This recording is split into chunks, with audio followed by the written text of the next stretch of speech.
Good morning, everybody. This is Robin Ayub from the Localization Fireside Chat, and welcome to another episode of our podcast. Today, I'm honored to be joined by a freelance journalist and content marketer in Toronto, David Silverberg. Thank you for joining me, and welcome to the conversation. Much appreciated. Thanks for having me, Robin. It's really exciting to be part of your fantastic podcast. Excellent. And we always talk on the podcast on the channel here about the language aspect of the content. And for those who deal with content, and they normally deal with it in a unilingual format, meaning I'm writing a piece of content, whatever that content is. At some point, a pre-publishing, somebody wakes up and says, "Oh, we need to translate it. We need to put it into other languages." So the language industry comes to play and support and help this content transform to another language. But we really rarely talk about the content at the inception level. And that's why I'm so interested in talking to you, David, today and having this conversation one-on-one and fellow Torontonian. I am located in the GTA area. I'm in Mississauga. You're in Toronto. So there you go.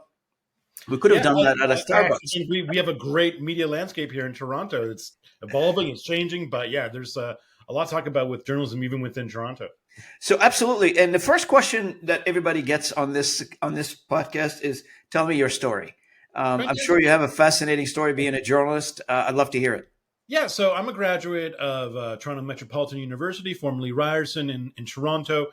I've always been a writer, both creatively and with nonfiction. I was part of my high school newspaper, as well as a poet and a short story writer in my youth.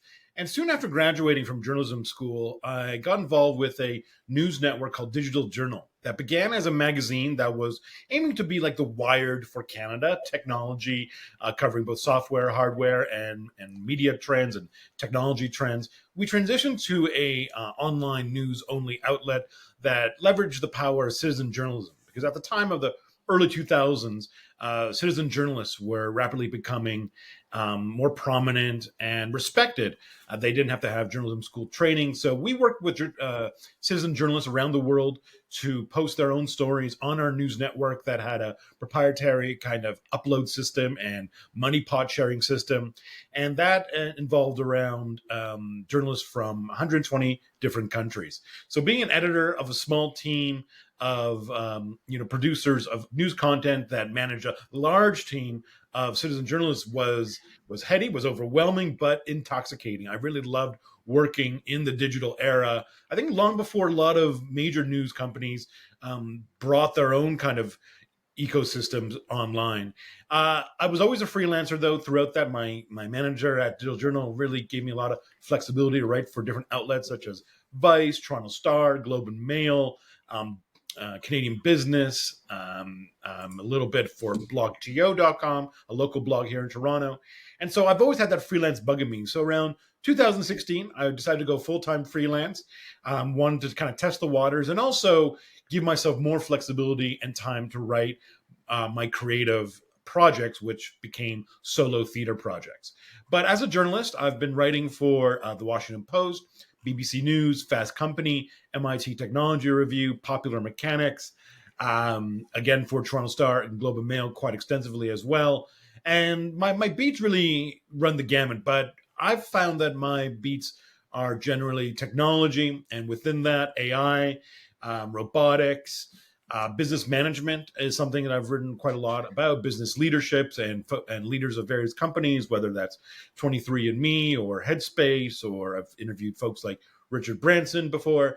And I've also loved writing about the arts. So the arts is always something close to my heart: theater, film, music, and TV recaps. And I've written for various publications on both business, tech, and the arts.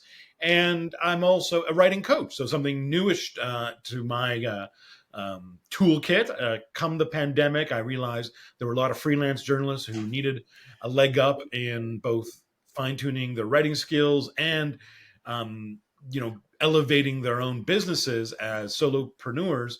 So I decided, there's a lot of writing coaches for poets and short story writers and novelists, but not a lot for freelance journalists or journalists in general, unless they take extensive kind of courses at places like Banff. So I decided to do one-on-one over Zoom, and that and my Become a Better Writer program has been really fulfilling for me and hopefully for the writers that I've worked with, who range from folks in Toronto and Ontario to really budding journalists in Nigeria that I was really overwhelmingly excited to work with. Wow, what an extensive story, man! I envy you. You've interviewed a quite Bronson, Sir Bronson. That's pretty big. Oh yeah, Um, he was a great guy to talk to, and I think I talked to him in early 2000s when I was at Digital Journal before a lot of things were taking off for Virgin. Yeah. Excellent. Now, so yeah, I mean, freelancers being a freelancer journalist gives you a lots of freedom to choose the topic, the medium, and the company you want to work with or the organization you want to check. There's a lot of freedom associated with that. What about some of the downside of being a freelance journalist? Have you Sure. experienced any of it? There's peaks and valleys. With income, you can have a great month in September, and then maybe not a lot of hits on your pitches come November. So it really can be feast or famine at times, which is why I try to keep myself busy with marketing and ensuring that my website is up to date during those kind of low income months. So there's the struggle of hustling. I Hmm. actually love the hustle. I love coming up with ideas and pitching editors, but a lot of folks in my sector don't like the hustle and really find joy only in the craft of writing and interviewing and Hmm. news gathering. But that can be a challenge for a lot of folks. And the other challenge too is that there's a lot of media contraction right now. Many outlets are shutting down, unfortunately. I've faced that myself when I was working for a client for around 8 months or so, lucrative client, but they decided just to abandon ship and shut down the whole publication due to lack of funds funneling towards their advertising side of the business. And what that creates, though, is more competition for myself because less media Right. outlets around equals more freelance journalists looking for income, unless they go to the dark side of PR and marketing. But that means I have to make sure that my ideas are really Mm. strong, that I have a compelling pitch to editors, and that I'm pitching the right kind of outlet as well for my ideas. So those are the two main kind of drawbacks that So I identify. you bring a very topic of the hour. I guess we're seeing a lot of layoffs in media companies now, and um, it can't be because the need is not there. I'm assuming the consumer of content, the consumption of content, is still on the same rate, maybe increasing. Yeah. But those who are producing it, they seem, if they work for a regular company, if they work for an established institution, they seem to finding themselves without a job. Does that Yeah. that sounds counterproductive, to be honest with you? If you got a consumer who's consuming content, you're producing the content on this side, and then you're terminating your relationship with the production of the content with the journalist. To be honest with you, Well, the really age old issue has been that the print dollars aren't translating into the digital dimes in the way that publishers want, meaning that there was a real great boom of advertising revenue that came with classifieds, came with print ads back, in the obviously 80s and 90s when print didn't have to worry about hmm revenue and revenue mainly came from advertising as opposed to subscriptions. But when everything kind of ported online and Google and Facebook kind of gobbled up all that kind of classified money and advertising money as well, Craigslist as well was a factor for a lot of publishers in the early 2000s, late 90s. Then those digital dimes didn't translate into enough revenue to keep the boat afloat.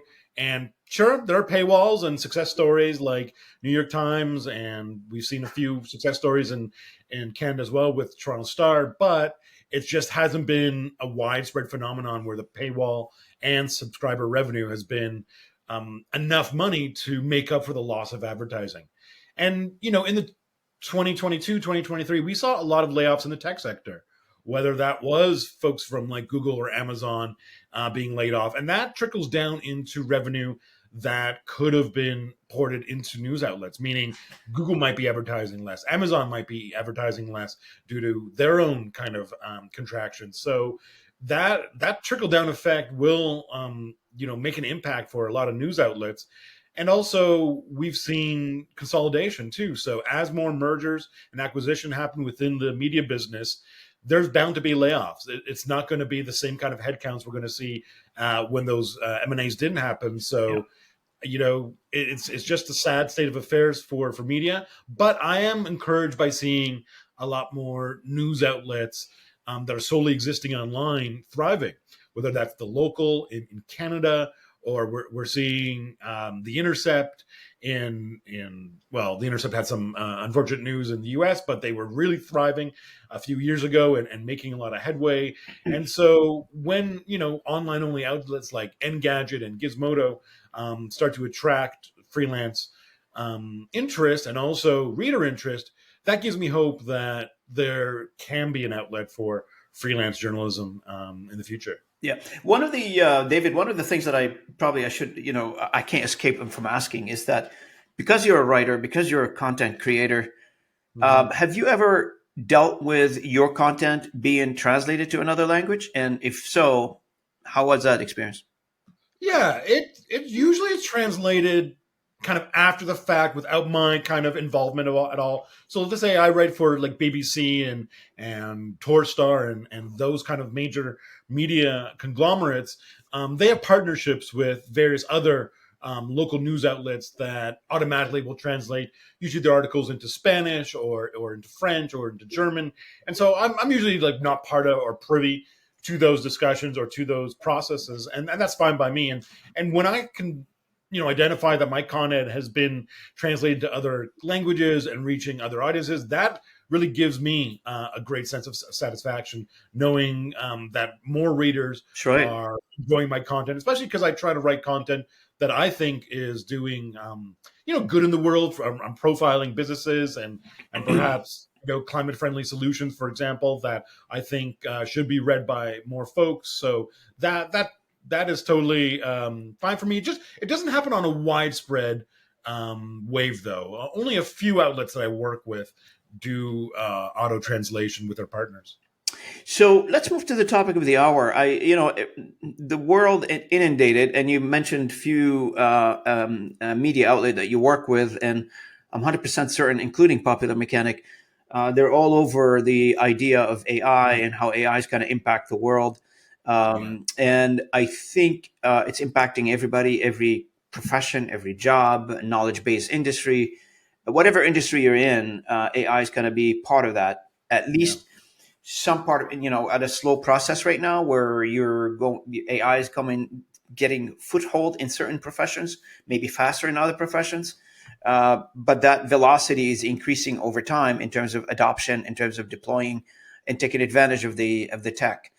How's Yeah. that impacting the your profession on a journalistic type of profession? So how's that impacting?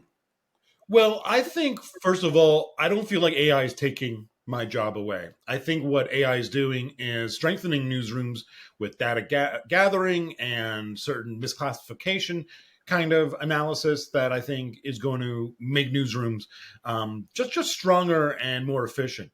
Where I think it can be an issue is that if I wanted to become a full time reporter at let's say I kind of got sick of the freelance journalism life, I wanted some more steady income, and I wanted to start to apply for full time positions as someone who's been, only a freelance journalist for 6, 7 years, I think I would have a bit more anxiety level, a higher anxiety level, because at that very early stage, entry level kind of position, I'm hearing a lot more news outlets, especially daily news outlets, are turning towards AI for tasks that were undertaken by entry level journalists or first year journalists in newsrooms, and those kind of tasks are now being written by certain AI system, not on a 100% level by every newsroom, but certain newsrooms are. So one example being reporting on on a company's financial performance. You don't really need someone with deep background in finance to write about the revenue growth and expenses and what happens with their movement of their stocks, but an AI system well versed in finance and financial intelligence could do that really effectively and spit out something in 300 word range that would do the job of what we see in a lot of business sections of daily newspapers. Now, I think I'm not too worried because I like to write interview driven articles where I have maybe 3 or 4 interviews. Let's say for an article for BBC, one important interview that I have to do in person for an article for Toronto Star or Globe and Mail, And I don't think an AI system can really replace that level of person to person interaction, bringing color and detail from being somewhere into like the lead or end section of an article, and bring nuance of human behavior that comes with interviewing. So that's why I'm not too worried about my position. But it does give me sense that if I do want to become a freelance, sorry, if I do want to become a full time journalist, that might be ratcheting up my worry levels. Yeah. Is there any capacity for AI in your work right now? Do you use it for anything, David? Or Yeah, so I don't use ChatGPT in a system like that, but I use a system called Rev. So Rev transcribes the interviews that I do using AI. There's the option to use a human-based transcriber for probably around 6 times as much money, but I like to use the AI transcription, and it's been a huge time saver for me. Transcribing is one of the least fun things for journalists to do. yeah, You do these hour and a half interviews, and then you have to listen to it again and write so fast that your wrist cramp, or you have to go back over and over to statements that are that you might have missed, and it can take quite a long time, upwards maybe of 3-4 hours for a 90-minute interview. And so with an AI system that can do that in a finger snap, cost me around, I don't know, $20 or so yeah, US to do a 90-minute interview. That just saves me a lot of time. It's one of those tasks that I'm really glad AI is able to do. And I'm thankful for companies like Rev, and there are many others that do AI transcription to just ease my life a bit. absolutely. Um, yeah, so that's probably the main tool I use. Is that what that's mainly what you use it for? Because as you mentioned earlier, because you have that human touch, you still have to talk to somebody, you still have to go see Yes. somebody and interview them.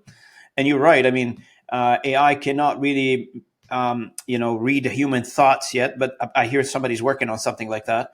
I heard about that too. Yeah. So we don't know what the future hold.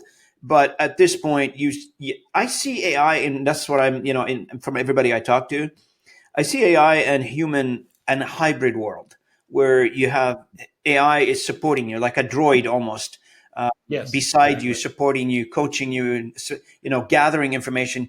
Nowadays, I'm assuming like in the newsroom, a lot of there'll be a lot of social media monitoring. There's a lot of data crunching from what's available on the internet. Instead of, as you said earlier, instead of having like a team of 10, 12 people doing this full time, now probably you can do it with, you still need people, but you probably can do it now with 4 people, like 5 people, instead of Yeah, dedicating exactly. an entire And department. one example that I remember reading about was from the UK's Daily Mirror and Express. They published in early 2023 their first articles written using AI. And it was for simple articles, such as like 7 things to do in Newport. And you see those, listicles and outlets like BuzzFeed as well. And I can see where AI can be applied for more lifestyle oriented, culture oriented kind of articles that can spit out things like the most exciting winter trips to take in the Aspens, or the best day trips you can do with your kids in Ontario, that can scan so many different kinds of experiences and listings that could be on a database of all these events to do with your kids in Ontario.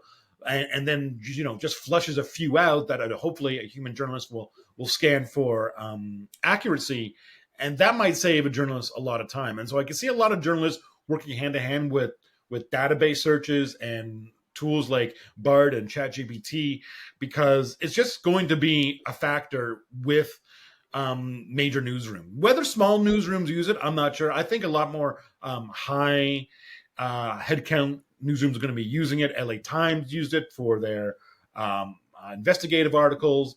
The International Society of Journalists, sorry, International Consortium of Investigative Journalists used it for their Pandora Papers Mm-hmm. investigation, which, as many of your audience may know, uncovered offshore tax accounts used by some of the world's most prominent billionaires. And to have something like a spam filter that can scan databases full of documents that contain so many figures and perhaps data points that are difficult to organize um, by hand, that is where I think the value of AI will really be seen. And we were talking about it earlier. I was on a different call earlier, and that is a very key point, is the data that's going into AI. It has to be sanitized data. It has to be a cleansed data, because if it isn't, garbage in, garbage out, and what you end up with AI at that point, I'm not sure, there's a term being used, is hallucination. So AI can Mm. produce, of course, we are asking technology to output something, but it's learning from us. Now, there was an article published in Popular Mechanics not too long ago about singularity, and singularity, the projection now being reached in 7 years or 5 to 7 years. Now, we don't know if that's going to be true or not, but the idea is that if AI is going to take a look at a reams of data, at a mountains of data, and make decisions on that data must be correct. It better be correct, because the output is going to be questionable. Yeah, no, that's so on point. Yeah, you got it right, Robin, because you're only as good as the data that you're able to feed into the machine. So I think at that point of data collection, there has to be, some human involvement. It can't just solely be putting in, let's say, tax files and offshore account information that hasn't been first analyzed, and maybe it's not scrutinized onto a minutia level that would require, hundreds of hours of time by these journalists or interns, but Mm-hmm. would at least be sanitized enough that journalists and editors feel comfortable feeding into a system that can hopefully output something that would make up the grist for journalistic content. I think that will be critical, because what we have seen too is a lot of algorithms being biased, sometimes racially biased too, with computer vision. There's been many reports of some facial recognition systems not being able to identify black faces because so many inputs from the creators of these systems were only feeding it into the system white male faces, because they themselves might be white and male, who are overwhelmingly the folks creating these systems. So that is a major factor to algorithmic bias. Mm-hmm. I don't think it's going to go away anytime soon. So what I think everyone has to be diligent about is ensuring that from the point of inception and creation, that their AI system is unbiased and has been sanitized from anything that can skew results, that would skew, of course, the investigative articles. Yeah, like one of the big topic is that has been talked about for the past 5 6 years now is the ethical subject when it comes to AI. Like, how are we deploying AI, and how ethically are we deploying AI in terms of, this, a gender is one thing, race is another one, Yes. the ability to distinguish between the fake news, I would call it, versus the truth, and how do we distinguish that? Because again, if we are reading fake news as a truth, then you end up with, again, mistakes being made in the output process. So have you had any conversations around ethical deployment of AI, and For what's sure. the read So I out wrote there? an article. Yeah, so I wrote an article for BBC News in February 2023 on how AI could swamp social media with misinformation.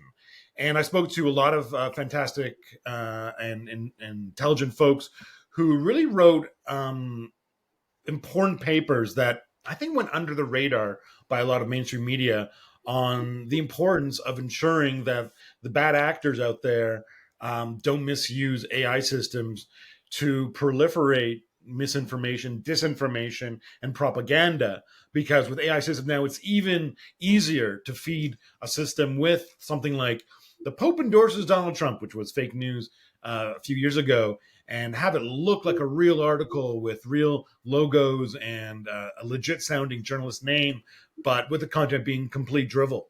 And I think with AI systems spitting out those kind of um, false reports, I'm hopeful that there will be AI systems to scan those reports and better label that as misinformation, that the AI systems can work against each other, or, well, I guess, yeah, in concert, so that they can also combat what the bad actors are doing with those same algorithms and, let's say, chat GPT like models. Because with all that high volume of content that generative language models can produce, I'm hopeful that there will be enough, um, large language models that we will do identify that as misinformation. And there are a lot of folks working right now to ensure that things like deepfake videos can be labeled as fake, because now we're seeing so much use of it, especially with, unfortunately, deepfake porn against women in Hollywood and in the music industry, that are fooling folks on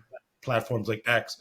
But if there can be a watermark, and that's what folks are working right now, is a watermark or QR like code that can be imprinted on these images automatically by systems that identify these as deep fakes, then I think that can work towards us helping our audiences understand what's real and what's not. And that's going to be an uphill battle. Sometimes the bad actors are one step ahead of those who try to bring safety to the internet, and we've seen with things like ransomware as well. So, I wish them luck. So the question becomes, you bring up a very good point. As a generation where we are right now, and in the new next generation is coming right behind us, we are at a stage where it's important for us to distinguish between what's fake and what's being generated via AI. Are we going through a phase in terms of where we are right now as a humanity, where we need that? We need to make sure that we identify that and we keep it in check. This is done by a human. This is not done by a human. And the next generation after us say, I don't care. I mean, if things are better now, and I don't care if it's fake or not fake. Everything becomes fake or something. I don't know. I don't think it's a phase, Robin. I think it's something that will consistently be top of mind for not just the journalism industry, but I think for media literacy in general. So what I'm hoping for is that the education system in not just Canada, not just US, but around the world, have better protocols in place and curriculum in place that can teach, I would say, in the high school level to begin with, the difference between real content and fake content. Because media literacy is not just about understanding, racial bias in an article, or when there the difference between an opinion article and a hard news article. But I think in this day of digital literacy, and more people getting their news online, on TikTok, on X, on Instagram, then opening up the New York Times or the Toronto Star, I think at the high school level, they have to be taught that this isn't a phase. Misinformation is going to be, threading throughout every kind of stream of content that you take in, and you can't maybe trust what you're seeing on the gram or on your X feed, because X moderators can only work so fast. So if there are more, I think, specialized courses in place that are part of the curriculum, that isn't just something that is an elective, but it is part of either the English or media courses that are important for students to take at the high school level, and not just the university level, because I don't think everyone moves from high school to college and university. Some go into trades and never again revisit media literacy as a course. Then I think that's going to be a key thing for teachers to teach. So it's being used in the education sector as well, though, David. Oh yeah, that's true. Yeah. I have a lot of teacher friends who are dealing with that right now. Now, I have an interesting kind of perspective on that. I don't think it should be outlawed. I don't think ChatGPT should be completely banned from the use for high school students. What I think it can be used for, similar to Wikipedia and Google, where it's a starting point for children and teens to learn about a certain topic. It doesn't write an essay for them, but if they want to put in a prompt such as, tell me about the use of book banning in the U.S. South and the consequences of book banning in the United States, then I think if it spits out that kind of historical perspective, and maybe even fine tune it to book banning in Tennessee and at a localized level, then I think that provides interesting fodder, hopefully, for students to write compelling essays that are written by themselves. And more teachers have software now to identify if something has been AI driven. So I think students who think they can just get by with a ChatGPT written article, they might be seeing a D&T on those papers. Yeah. But I'm here also the teachers are using it to develop like tests to generate ideas around. Yeah, I've heard about that too. I think that's totally fine for I think, idea generation as well. And also for coming up with ideas that could, make the classroom a bit more lively and engaged. So I think it's even something as simple as a prompt as, give me an idea to um, teach poetry to grade 5 students who have never been exposed to a poem before. And if there's something, a nugget in there that the AI system spits out that can then allow the teacher to leapfrog off of that to create their own, let's Yep. say, classroom exercise on teaching poetry, I think that's great.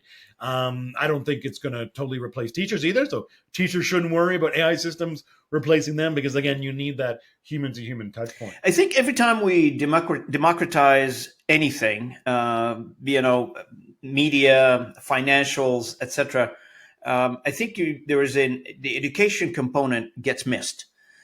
So when I remember when the government, started working on instituting RRSP as a retirement saving plans for Canadians.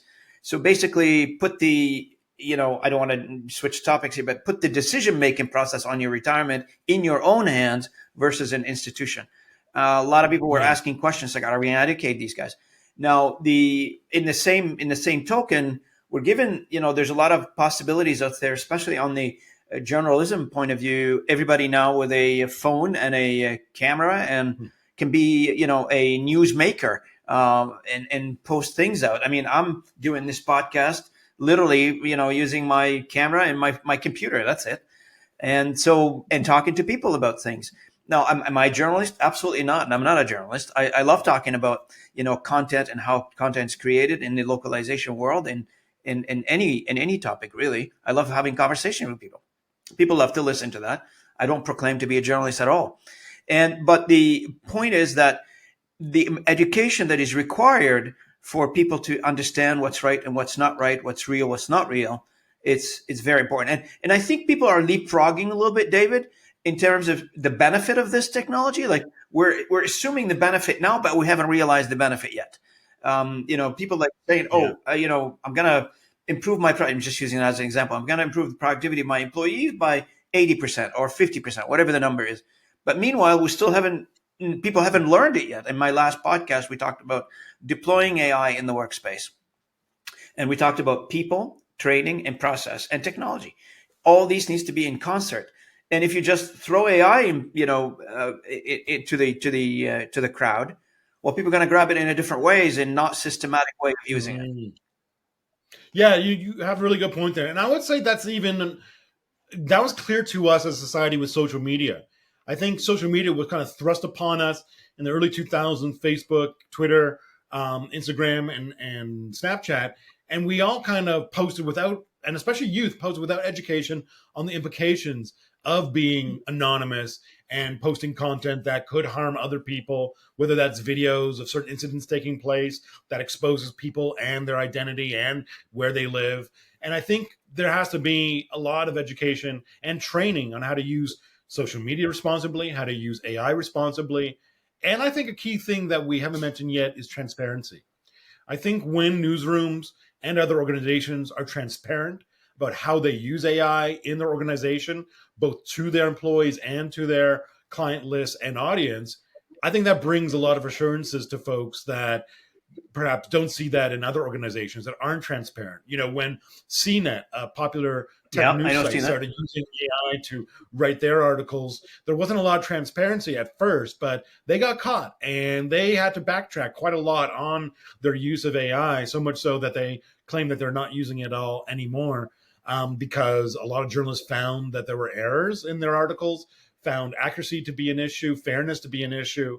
And a lot of audiences were kind of scratching their head, being like, there's something different about this CNET article compared to what I remember reading in the last Yeah. month. So that transparency is going to be a factor. I don't think any organization wants to be caught with their pants down with AI usage becoming a real bugaboo for them and, turning audiences against them. So I think it's fine when organizations, leverage AI systems in a responsible way, and responsible AI has become more than a hashtag, but a real important trend for folks to clamor onto. But as long as they are identifying when AI is being used within article generation, idea generation, editorial processes, or even with onboarding employees and HR, then I think people will feel a bit more at ease. So, what do you think of the future of employing journalists in the future?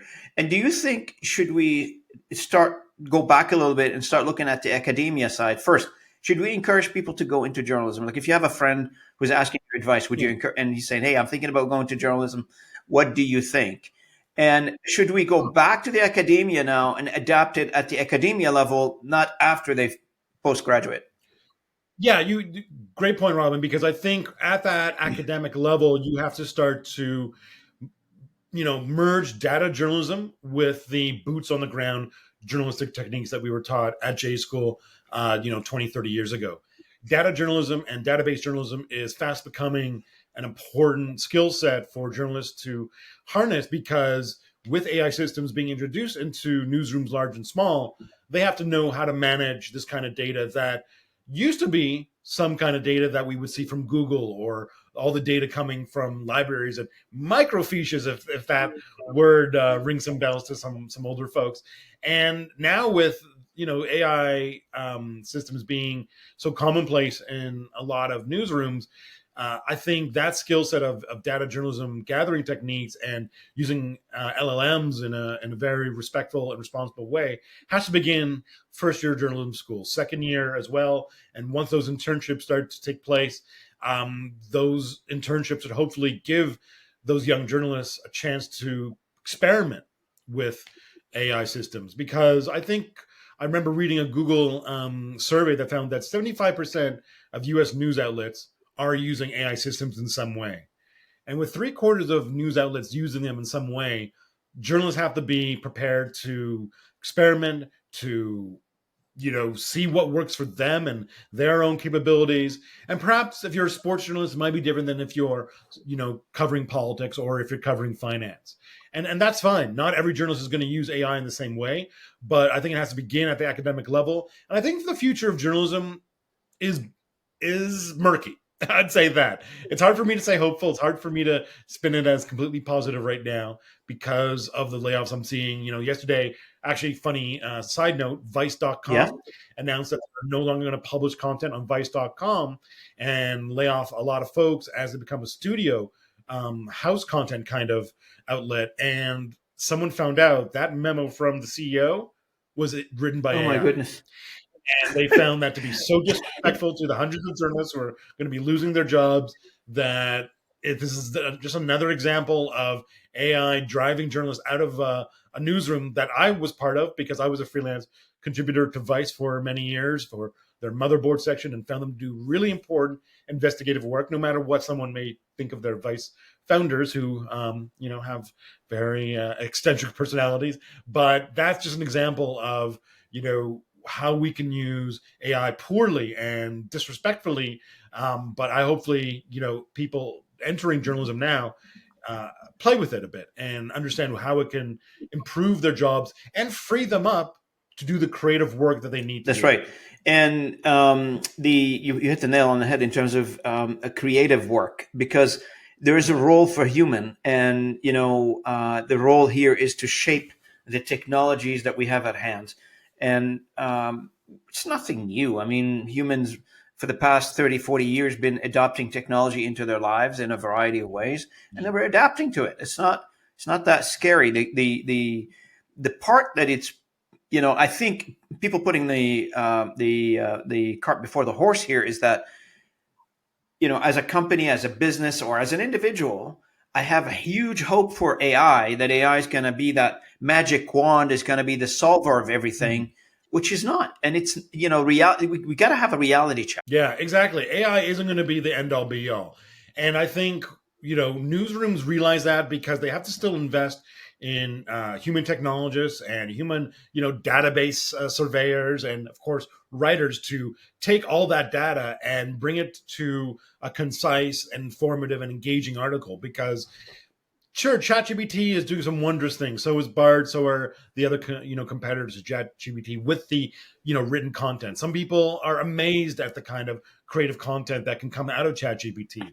But I think to really write compelling pieces that bring entertainment and information in a marriage that really is unique to a voice from a journalist, I think that's going to be really difficult to replicate into AI systems. We won't see a Hunter S. Thompson like, ChatGPT spitting out gonzo journalism, because that gonzo journalist and the iterations of that gonzo journalist Yeah. today need to be, bring that scenic color and detail into their pieces, and their voice has to be unique as well, because especially with column Yeah. writing, there's a certain voice that comes from a columnist in the New York Times or New Yorker or the Atlantic or Maclean's that is unique to them, and I think that will still be difficult for AI systems to replicate. So, do you think AI now? One of the things is I feel like in when it comes to journalism and writing content is you would like to address the content to a people who wants to consume the content. So, what are the readers are looking for? What are they hoping to see? What are they hoping to read about? And I Yeah. think that discovery phase, AI could. I don't know. I mean, it could be helpful in terms of AI doing the statistics, the scanning on the on the audience, and try to figure out the audience would most likely read your content and and give it a good feedback or Yeah, that is definitely happening. That's happening in newsrooms around the world, and this was happening before with something called A/B testing. A/B They would testing. test Yeah, headlines, and BuzzFeed and Vice were kind of known for this. They would test headlines on various audiences. This headline drove this amount of clicks. This headline for the same article drove this amount of clicks, and then they would go automatically through AI. This is the headline that was, at the end of their experiment, the most kind of popular for the readers. So this has been going on for a long time, just not on the kind of widespread scale that we're seeing right now. And I think with so many outlets being sometimes online only or driving a lot of content to their online portals, we're going to see a lot more editorial decisions made based on how people are engaging with articles, not just on what they click on, but how long they stay on that site. Because sure, we can read a headline and then click away on Twitter or even on a front page of a news site. But are we scrolling? Are we scanning? Are we going to the bottom of the piece to read the entire piece? And with AI systems and legacy and systems being able to do this as well, they're able to understand, okay, this is what drives not just clicks, but full read throughs. And that helps us time on site, helps boost our advertising revenue as hopefully more people click on content and engage with perhaps online ads through video I think content it's too. just the old age fight for eyeballs on content for as long as you can, and everybody now it's moved from your typical 5 6 media companies around the country in Canada that controls the well not controls that mainly known as a news broadcaster or as whatever you want to call them, a media companies that control the Yeah, message out there. Now you've got decentralized way of looking at this. There's websites, there's individuals, there's a yes. bunch of things that's going on. They're disseminating their own views. It could not, it's not, maybe in a lot of cases it's not news, but they just love to share their own views. And AI is Yeah, influencing a lot of that. and that's exciting to be part of. Yeah, and that's exciting to be part of. What I really love to see is more online outlets, gathering content from journalists that have been laid off, that perhaps also have been marginalized from the journalism community before, whether they are from marginalized communities or identify as trans and non-binary, who want to tell their stories that the mainstream media perhaps have kind of shut them out from telling. So when there are more kind of niche outlets as well that specialize in, let's say, telling trans or queer stories, or specialize in telling stories from indigenous communities and perhaps from Black communities as well in Canada or the US, that gives me hope that those kind of news outlets will thrive despite the rise of AI, perhaps driving content decisions. That I think there'll still be that human element of like, oh, we need to report on this corner of the community because it hasn't really been given the exposure that it So one of deserves. the topics that I noticed on your profile, David, that you enjoy talking about or writing about, which is very important to everybody, is decarbonization and climate change. We haven't Oh talked wow. on this one yet, and so give me your thoughts on the topic because it's an important topic to you. It's an important topic to everybody. And is there an AI role in there? Yeah, so I've been writing about decarbonization, climate change, and climate friendly solutions for the past 10, 12 years or so, and for varying news outlets. And what I've kind of found is that AI and machine learning is definitely playing a role in climate solutions, because what that's able to do is, again, ingest so much data about our pollution levels or about certain contaminants in the water or in the air, and better spit out potential solutions that can again be prompted by humans and engineers and give a range of solutions. Now, whether it can predict that X or Y will exactly happen, that is still, in the process. People are still figuring that out because it's still early days of AI making a huge impact in climate friendly solutions. But with something like what I've written about recently for Foresight DK out of Europe, which is turning food waste into renewable energy, AI systems can play a role with Enbridge or BC Hydro or other systems that take in so much data, and also can take in data from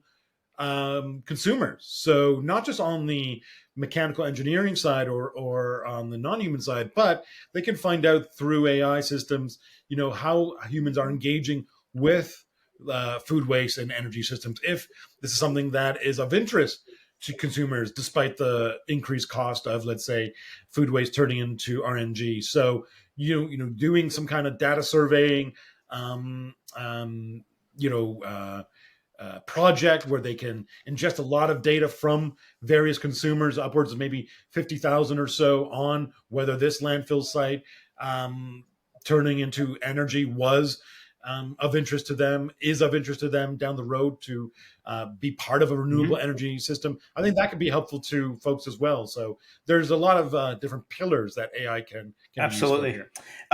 Sorry, we were on the toward the end of our conversation. I really enjoy our conversation, to be honest with you, David, and I'm Yeah, very sorry we it didn't was do really this like enlightening. face to face. We're in the same city. It's a shame we didn't. Oh yeah, we could have met at the local Starbucks And for I do sure. have like the equipment. We can do this over the phone with microphone on the shirt. Next time I'd be up for it. Maybe next Sure. time. I'd love to bring you back to the conversation if you're up to it. Happy to. And Yeah, and thanks for yeah, having me no on, Ron. problem. I really I appreciate it. just want to leave you with I want to ask you one last question, if you don't mind. Oh, sure. Any last comments or thoughts before we finish our conversation? Yeah, let me think about something. I think what I'm hopeful about is that there is a lot more scrutiny now on AI systems in newsrooms, that they're not just implementing it willy nilly. And I think I'm seeing papers from the Columbia Journalism Review, Neiman Lab, from the International Association of Journalists, and a lot of journalism organizations are taking AI seriously. They're writing deep ebooks and white papers on it. So I'm hopeful that newsrooms read these papers, understand the implications of AI, machine learning, and are implementing it with that responsible AI groupthink in Hmm. mind. Because I think now more than ever, journalists are tech savvy. They have used systems on social media and news gathering tools more than they ever have before. More than when I was in J school, and the library was our main source of data gathering. So because of that increase tech literacy, I think editors, publishers, and writers understand the implications of poorly set up AI systems, of the algorithmic bias that we brought up earlier that can skew results towards one race or another as well. So that gives me hope that even with some of the negative implications of AI in the Hmm. newsroom, that they're going to be used responsibly and with a kind of a caution tape around it, with making sure, okay, we are going to implement it on this sector of our newsroom, but it's not going to totally replace journalists, because we still need humans for that data gathering and And writing yeah, and the process. So one-on-one that's conversation that you just had earlier. and one-on-one conversations, exactly. And something like even reporting on something as simple as a basketball game. Sure, AI system can spit out who scored what points, but it won't bring the color and the energy Right. of a game within 1 point, or a fight breaks out in a basketball game that only a human can kind of break down. And I think that's really going to be hopeful for a lot of folks who are worried about the demise of journalism. Absolutely. No, on this note, I thank you very much, David, for joining me today. I really appreciate it. And to our audience, thank you for listening in. This is a very interesting conversation. Thank you, Robert. Uh, Yeah, this was fascinating. I loved having David with us today. It was and a very interesting conversation to speak about it from a journalism perspective, from the content creation perspective, and how is that going to evolve? How is that going to be impacted in the future? David, I hope you come back to this channel. I'm sure the audience would love to hear from you, and I hope next time. I I would hope love the to. next time we do it face to face. Sure. And lastly, I just want to let people know if they want to get a hold of me, they can reach me at davidsilverberg.ca. BERG is my Absolutely. And David is also on LinkedIn. Hit him up on LinkedIn if you are interested in learning more about what David does and how can perhaps his services be of use to you. Please reach out to David on LinkedIn. He's connected to me as well. For those who are connected to me, you can look up David as one of my connections on LinkedIn. And for our audience, I really appreciate you listening in. If you're not subscribed to this channel, we really appreciate it if you could do us a favor. You could do me a favor and subscribe to the channel. Your support is very appreciated. And until next time, this is Robin Ayub and David Silverberg signing off. Thank you. Bye, everybody. Bye.